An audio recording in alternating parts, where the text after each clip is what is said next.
నమస్తే, welcome to our voice. నేను journalist నవత. దేశంలో అంతర్యుద్ధం వైపు జిహాదీ శక్తులు ప్రేరేపిస్తున్నాయా అంటే జరుగుతున్న పరిణామాలు చూస్తే అవునని అనిపిస్తోంది. గడిచిన 2 ఏళ్లలో హిందువులపై 300కు పైగా జిహాదీ దాడులు జరిగినట్టుగా విహెచ్పి తెలియజేసింది. భారతదేశంలోని జిహాదీ శక్తులు హిందూ సమాజంపై, వారి పండుగలు, దేవాలయాలపై నిరంతరం దాడి చేస్తున్నాయని చెప్పింది. ఈ దాడుల జాబితాలను విడుదల చేస్తూ Vishwa Hindu Parishad joint general secretary doctor Surendra Jain జిహాదీలు దురాక్రమణదారులని, బాధితులు కాదని ఈ జాబితాలు నిరూపిస్తున్నాయని స్పష్టం చేశారు. భారతదేశంలోని సెక్యులర్ ముస్లిం అని పిలువబడే పార్టీలు, నాయకులను హెచ్చరిస్తూనే ఈ జిహాదీలను వారి అధికార దురాశతో రెచ్చగొట్టడం ద్వారా హింసాత్మక ధోరణులకు ప్రోత్సహిస్తున్నారని, దేశాన్ని అంతర్యుద్ధం వైపు తీసుకెళ్లేలా ప్రేరేపిస్తున్నారని ఆగ్రహం వ్యక్తం చేశారు. అయితే జిహాదీలకు గుణపాఠం చెప్పాలని, వారికి రక్షణ కల్పించకూడదని తెలిపారు. ప్రతి పౌరుడు దేశ రాజ్యాంగం, చట్టాలు, న్యాయ వ్యవస్థ, జాతీయ సంస్కృతులు, సాంప్రదాయాలను గౌరవించడం అవసరమని పేర్కొంటూ ఇది శాంతియుత సహజీవనానికి అత్యవసరమని ఆయన చెప్పారు. 2023-2024 ఛత్ పూజ వరకు 300 కంటే ఎక్కువ సంఘటనలు ఈ జాబితాలో దాడులు, దౌర్జన్యాలకు సంబంధించినవి మాత్రమే అని డాక్టర్ జైన్ చెప్పారు. ఈ కాలంలో జరిగిన దాడుల్లో ఇది 10వ వంతు మాత్రమే అని తెలిపారు. ఈ దాడుల అనాగరికత, క్రూరత్వం అమానవీయమైనవి మాత్రమే కాదు, వాటి రకాలు కూడా మానవ ఊహకు మించినవి అని ఆయన పేర్కొన్నారు.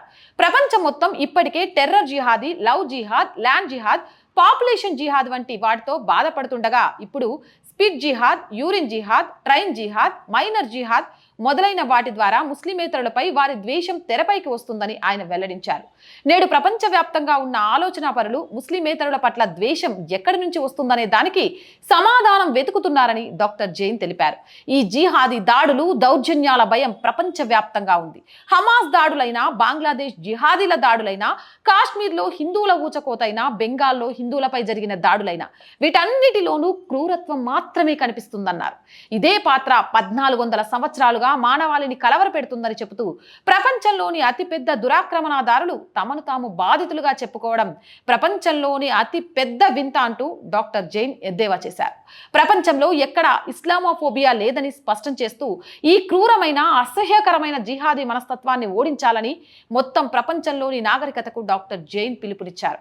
భారతదేశంలోని చాలా మంది మౌలానాలు, ముస్లిం నాయకులు హిందూ సమాజంపై సాగిస్తున్న హత్యలు, చంపేస్తామనే బెదిరింపులు వారి జిహాదీ మనస్తత్వానికి అనుగుణంగా ఉన్నాయని ఆయన పేర్కొన్నారు. కానీ వారిపై సెక్యులర్ సమాజం మౌనం వహించడం పట్ల దిగ్భ్రాంతి వ్యక్తం చేశారు. 1946లో కూడా ఇలాంటి బెదిరింపులు వచ్చాయని చెబుతూ ఈ మౌలానాలు, ముస్లిం నాయకులు భారతదేశంలో నరమేధం వంటి ప్రత్యక్ష చర్యను చేపట్టాలనుకుంటున్నారా అని ఆయన ప్రశ్నించారు. 1947 కాదని వారు గుర్తుంచుకోవాలని డాక్టర్ జైన్ హెచ్చరించారు. నేడు హిందువులు సంఘటితమయ్యారని, రాజ్యాంగ పరిధిలో ఉంటూనే ప్రతి సవాలుకు హిందువులు స్పందించగలరని ఆయన స్పష్టం చేశారు. అయితే నేడు సెక్యులర్ నేతలందరి ద్వంద్వ వైఖరి బట్టబయలైందని ఆయన ధ్వజమెత్తారు. కాశ్మీర్ మారణకాండ నుంచి హమాస్, ఆఫ్ఘనిస్తాన్, పాకిస్తాన్, బంగ్లాదేశ్లలో జరుగుతున్న అనాగరికత వరకు అన్ని కుమ్మక్కై జరుగుతున్నాయని ఎందుకు నమ్మకూడదు అని డాక్టర్ జైన్ ప్రశ్నించారు. వీటన్నిటినీ ఇస్లాంకి వ్యతిరేకంగా అని పిలిచే ఎంతమంది మౌలానాలు ఈ ఉగ్రవాదులపై ఫత్వా జారీ చేశారని విహెచ్పి ప్రశ్నిస్తోందన్నారు. ఇక మౌలానా, ముస్లిం నాయకుల బెదిరింపులు, రెచ్చగొట్టే ప్రకటనలన్నింటినీ విహెచ్పి అధ్యయనం చేస్తుందని చెప్పారు.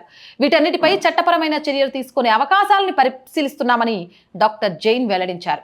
ఇప్పుడు దాడులు, ఇతర దురాగతాలు కూడా మితిమీరిపోతున్నాయని చెబుతూ జిహాద్ మార్గం వినాశనానికి దారితీస్తుందని సెక్యులర్ సమాజంతో సహా ఈ నాయకులందరూ అర్థం చేసుకోవాలని హితవు పలికారు. ఇది దేశ ప్రయోజనాలే కాదు, అందరి ప్రయోజనాలకు కూడా చేటు చేస్తుందని ఆయన హెచ్చరించారు. వ్యవస్థీకృత, శక్తివంతమైన హిందూ సమాజం ఈ దేశ వ్యతిరేక, హిందూ వ్యతిరేక కుట్రలను ఆపగలదని ఆయన ధీమా వ్యక్తం చేశారు. ఏమైనా కానీ దేశంలో అంతర్యుద్ధం కోసం జిహాదీలు కుట్రబన్నుతున్నారు. కానీ నిజంగా ఇక్కడ జైన్ గారు చెప్పినట్టు ఇది 1947 కాదు బాస్. మత ప్రాతిపదికన విడిపోతామంటే జీ హుజూర్ అని తలొంచి విడిపోయిన తర్వాత మళ్ళీ మీరు వచ్చి ఈ సమాజం మీద పెత్తనం చేస్తామంటే చూస్తూ ఊరుకోవడానికి. అలా అని కత్తిపట్టం, దాడులు చెయ్యం, మీలాగా బెదిరించం.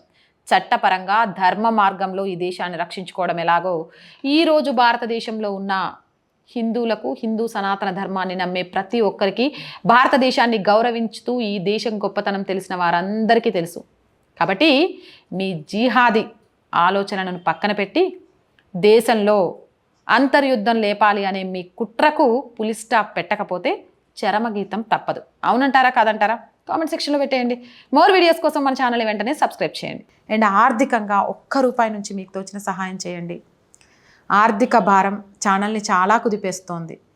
కాబట్టి మళ్ళీ చెప్తున్నాను, ఒక ఆఫీస్ స్పేస్ కూడా లేకుండా ఎక్కడ పడితే అక్కడ సహాయం చేయండి అని ప్రతి వీడియోలో అడుక్కుంటూ మరీ నేను ఛానల్ని నడిపిస్తున్నాను.